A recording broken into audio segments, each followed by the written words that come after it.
కథ విషయంలో, ఎగ్జిక్యూషన్ విషయంలో అప్పుడప్పుడు మీ మీద కోప్పడ్డారని బయట చాలామంది అనుకుంటున్నారు. మీరు నిజం మీ నోట్తో చెప్తే బాగుంటుంది. నిజంగా చెప్పాలంటే అలాంటి ఇన్సిడెంట్ జరగలేదండి.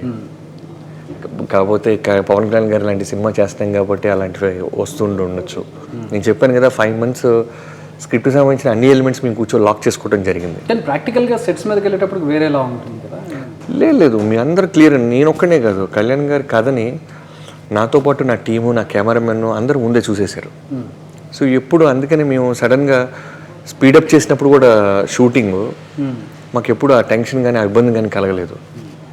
అండ్ పవన్ కళ్యాణ్ గారి ఇన్వాల్వ్మెంట్ ఎక్కువగా ఉంది మూవీలో.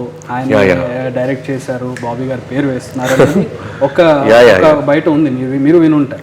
దానికి మీరేమన్నా వివరణిస్తారా, ఎక్స్ప్లెనేషన్? నేను దానికి ఒకే మాట చెప్తున్నాను.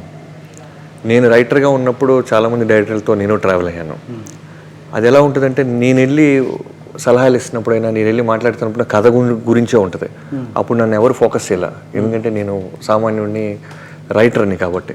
దీంట్లో ఆయన హీరో అనేది పక్కన పెడితే పాపం కథ ఇచ్చిన రైటర్ 100% ఆయన ఇన్వాల్వ్మెంట్ ఉండాలి. స్క్రిప్ట్ సైడ్, అది డైలాగ్ సైడ్ అయి ఉండొచ్చు, స్క్రిప్ట్ సైడ్ అయి ఉండొచ్చు.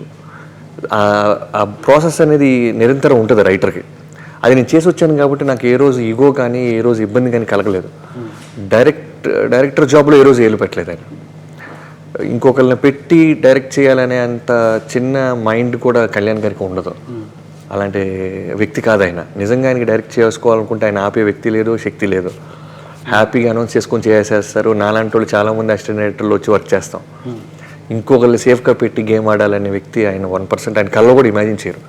ఆయన కథని బాబీ అనేవాడు ఎగ్జిక్యూట్ చేస్తాడని నమ్మట ఏ విధంగా నమ్మారో అనేది నాకు నిజంగా థ్యాంక్స్ చెప్పుకుంటుంటాను ఎప్పుడు.